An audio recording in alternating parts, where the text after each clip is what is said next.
Hi and welcome to the Beer Temple. I am Chris Quinn, and today I have a special show because it is one of our viewer, fan, friends of the show submitted beer episodes. Some more Texas beers.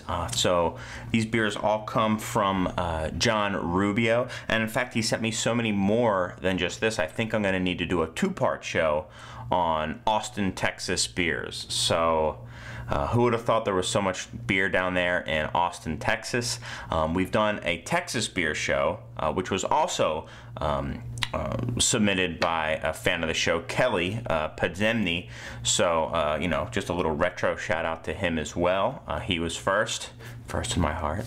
And yeah, so outside of John Rubio, some other people had also said, oh, you know, those were good beers you had on the Texas show, but you really have to get on this beer, this beer, and this beer. Oh, and they're really only available in Austin.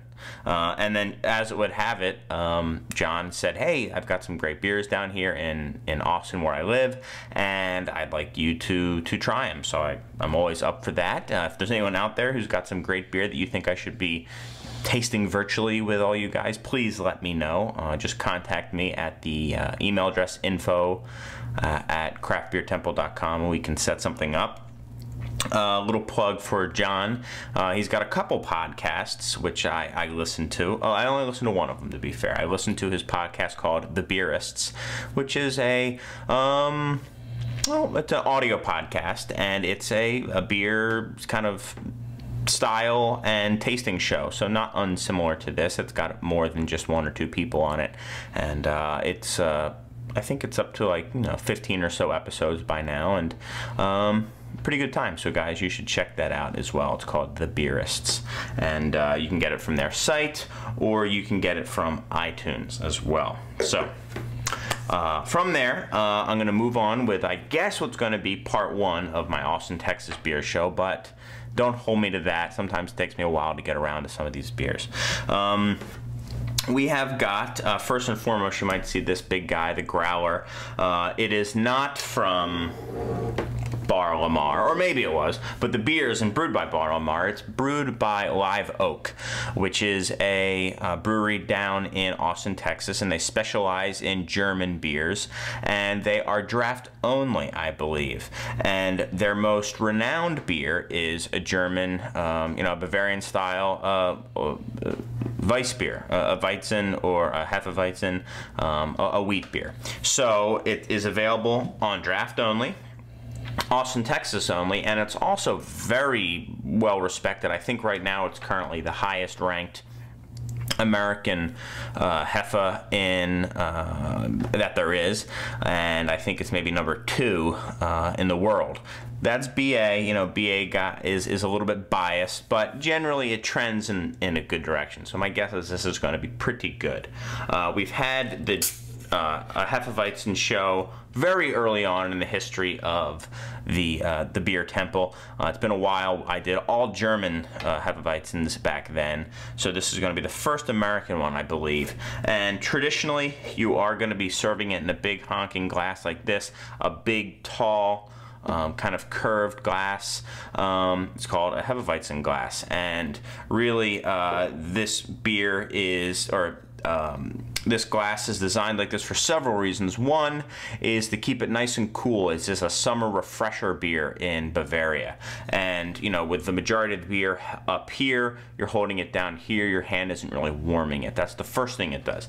The second is this bulb contains the majority of the beer, but it also leaves a lot of room for the big fluffy head that this style is known for. This is a very highly carbonated beer, and it's just very attractive. So they have these big tulip glasses, well, not tulip, but bulbed glasses like this to allow for a big fluffy white head.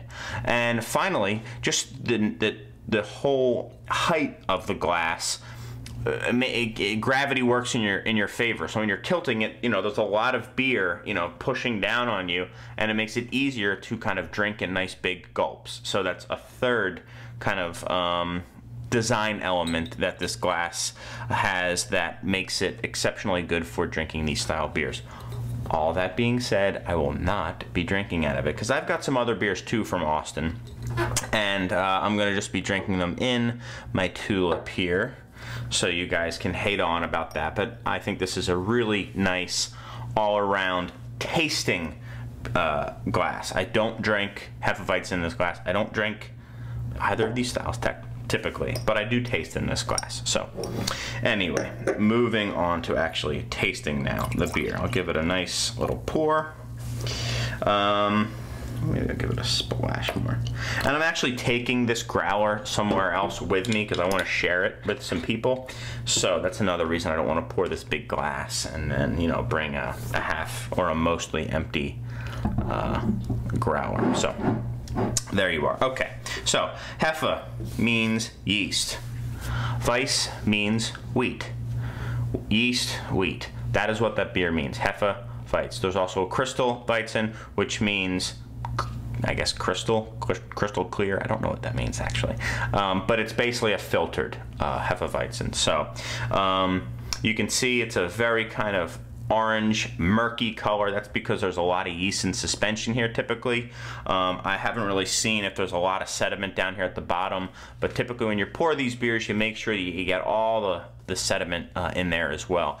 These are beers that are best drunk very, very fresh, and that's why, you know, a lot of times the best examples have to be tasted near the source or growlered and sent to you, I guess in this case. You know, they mature very, very quickly and they don't age very well. So as you can see, you got a nice head here. It's not quite the same kind of frothy creaminess. You know, it could be a result of just this kind of weird pour that I'm doing. If I had done a big pour, I'm guessing I would have gotten that big fluffy glass head of foam.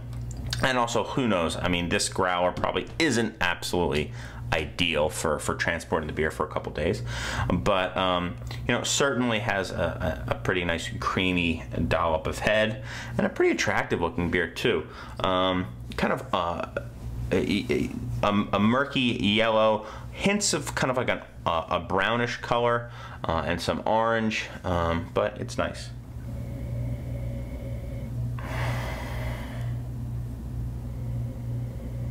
So the thing about Hefeweizens is the esters and the phenols that are present in the beer and how they characterize the beer.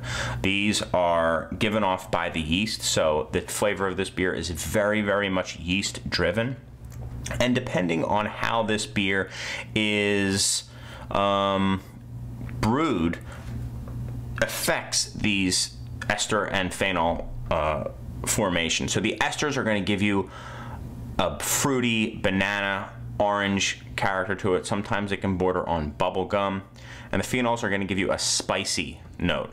When it's done too much, they can become kind of plasticky and gross, but at lower levels they're detected as kind of a spiciness, often termed like kind of a clove-like note.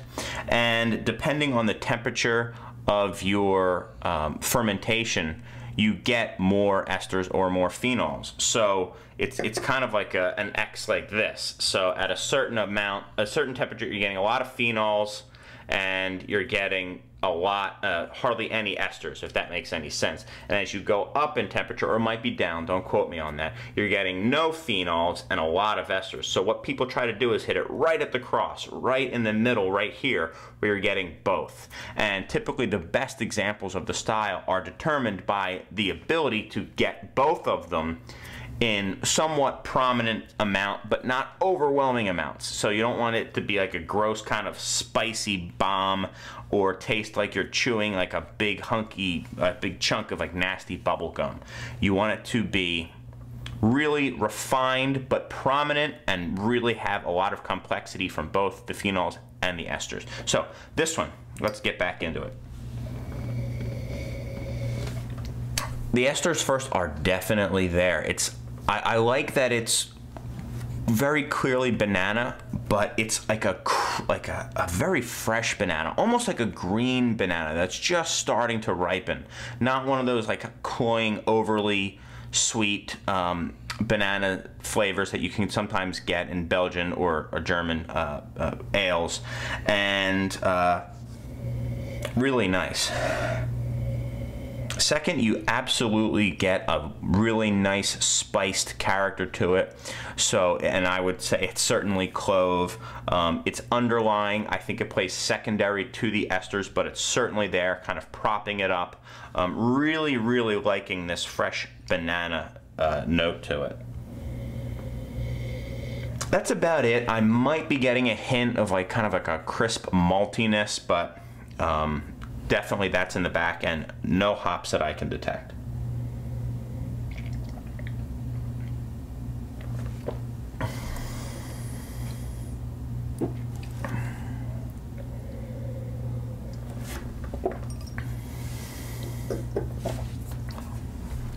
So, fairly light bodied, which is exactly what you want it to be, yet still creamy. So it's creamy but light bodied. It's kind of a weird way to put something. A lot of times that yeast makes it feel fuller than it actually is, and it just makes it feel very, very soft. So it's very light yet very soft on your mouth. It is well carbonated. It's not incredibly carbonated. Again, I'm guessing it's from the growler. I'm not going to really hold that against it here. It's incredibly easy to drink. You're getting a lot of the banana again, but like I said, almost like a green banana, finished by a really nice kind of hint of like just a crisp little edge of lemony tartness, and that is the wheat in there. It's going to have a nice kind of bready flavor, but also a crispness, and that's what and a tartness, and that's what wheat is known to give to beers when it's used in high amounts. And typically in a beer like this, it would be at least 50% of the grain bill here.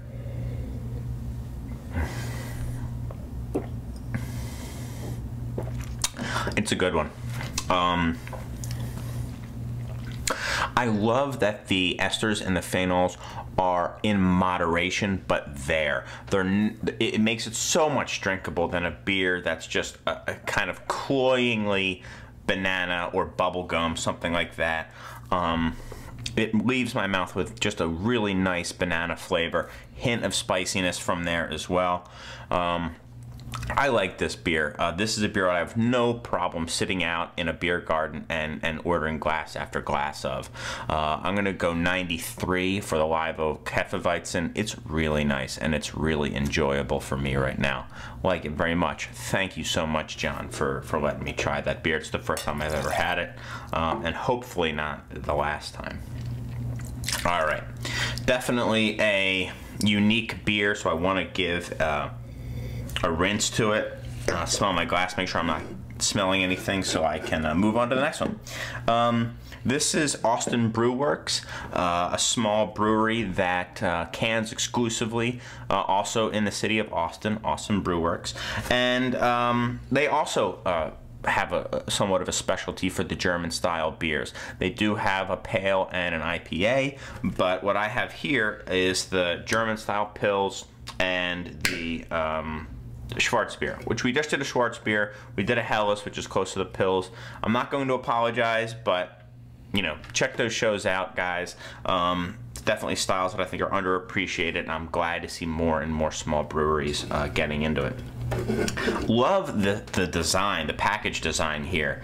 Really cool. The only thing is, you know, they almost look like they're soda cans, so you could like walk down the street with one of these, and I don't think it would kind of you know, turn too many heads, good or bad.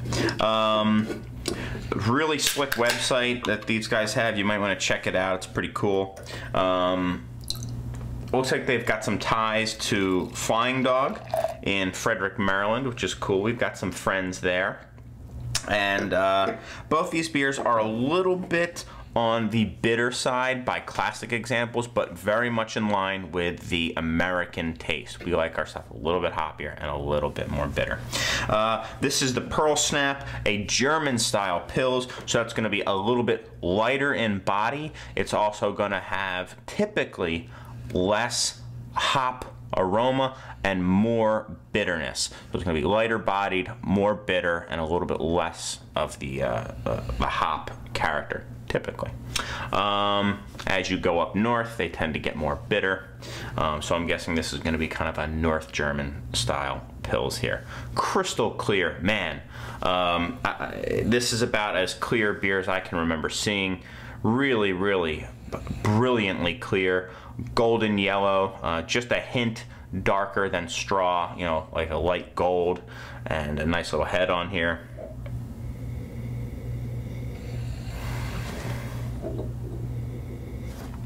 All right, so definitely some hopping going on here. Some late hop additions. It smells very much like continental German style hops. It's got kind of that almost like oregano-y herbal note to it. Not getting kind of that lemony flavor that you get from Saaz, which is known as the primary Czech hop. But it's nice. Max is loving it, and by loving it, I mean snoring loudly to it. And very clean. Absolutely no kind of off notes that I'm getting here. A little bit of kind of like a dusty, gravelly character to it. Almost like pencil shavings, like some graphite in here. Carbon, maybe.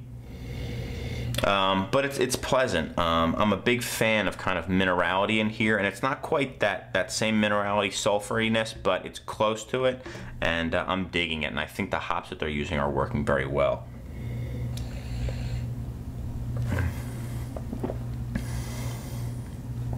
Yeah, definitely the hops there.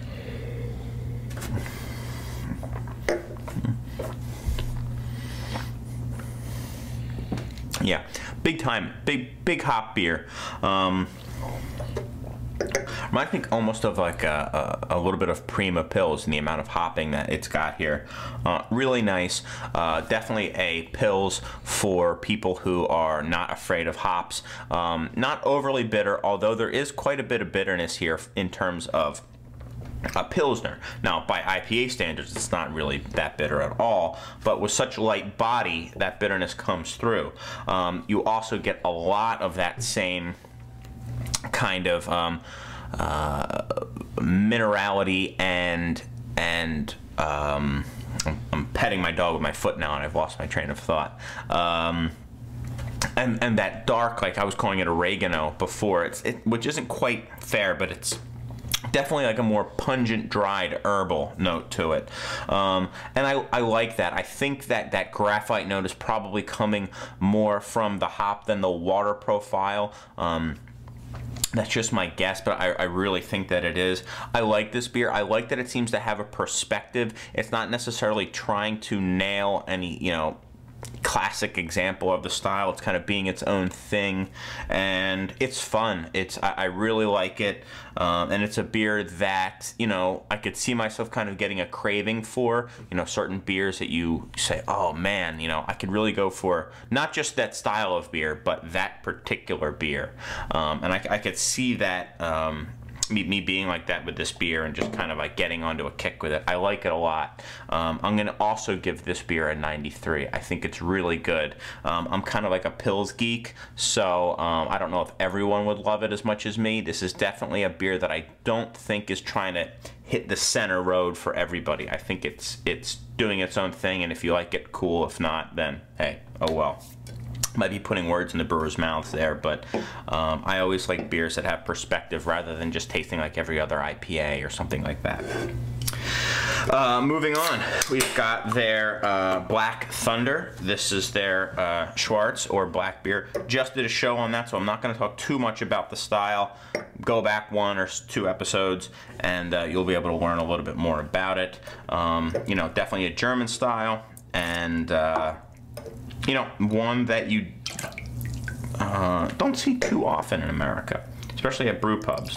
You know, lagers take longer to brew, then ales, and time is money. You know, in the same amount of time that you would have one lager sitting in your tank, you could have 3 ales blow through that and sell and bring money in. So, you know, kudos to the guys who are staying true and making those lagers. It's not the easy decision, you know, and they're also hard to make because any little flaw would show up in this Pils here that, you know, you could just hop the hell out of a pale ale.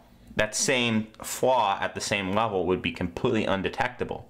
So you've got to really be on point to brew some of these lighter, cleaner lagers.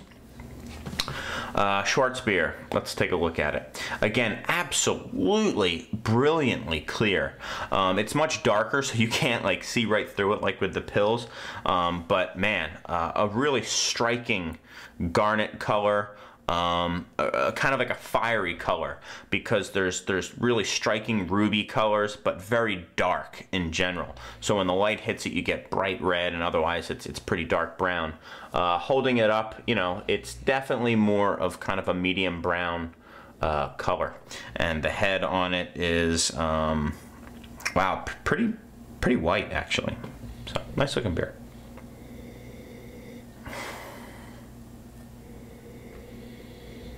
So, I'm getting some kind of dark chocolate and a little bit of hops here. I'm not getting any roast, which is fine.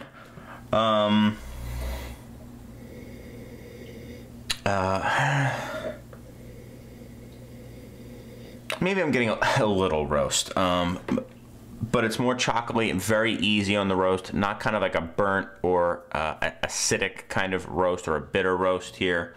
And some nice kind of German style hops as well.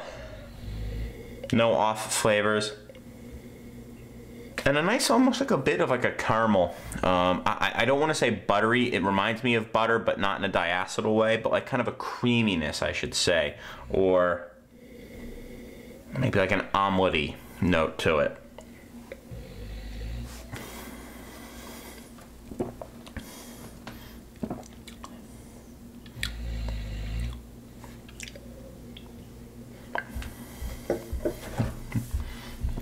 It definitely has that same kind of graphite note to it that I was mentioning in the Pils.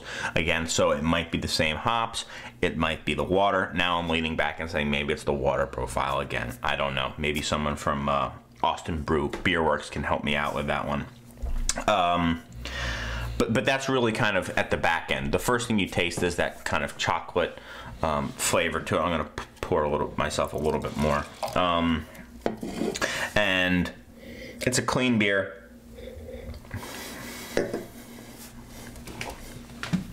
Reminds me very much of a porter.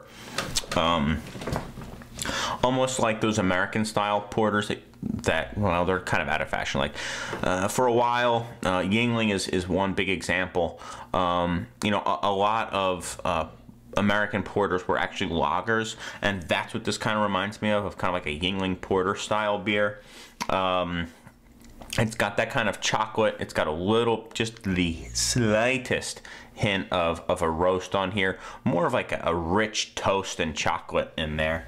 And pretty big and kind of flavorful in that way. A lot of kind of that malt coming through.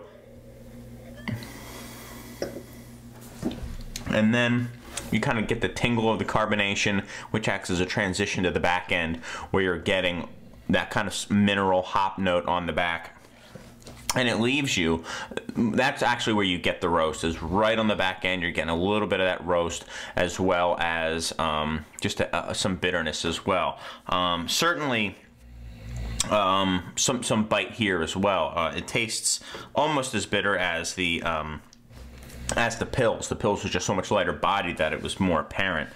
I like this beer as well. Pardon me. Go Texan Ale.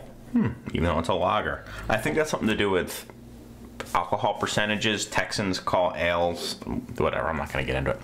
I like this beer, not quite as much as I like these two. I'm going to go 90 with this beer. There's really nothing wrong with it. I think it's a really nice example of the style, and if it had been on the Schwarzbier show, I think it would have been right up there with some of the other ones I had tasted. Again, it's got its own little unique style. It's much more of a porter up front, and then has that kind of crisp minerality, or graphite as I was calling it, in the back end.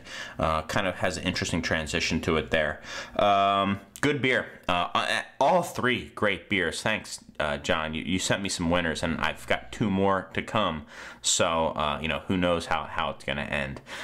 Thanks, guys, so much. I'm going to try to get out of here. I've been going bloviating a little bit, going on for a while. Thanks as always. Keep the comments coming in, and the ratings and reviews on iTunes. I always love it when you guys do that stuff. Let me know what you thought of this beer, and if, you know, if you've had these beers down in Austin, and what you thought of them when you had them. Also, from the guys from Austin Beerworks, I might get in touch with them. I'd love to know what that kind of minerality, that graphite, for lack of a better term, that I was getting was. Let me know. But until then, guys, I've got a couple nice Austin, Texas beers to drink, and hopefully you do too.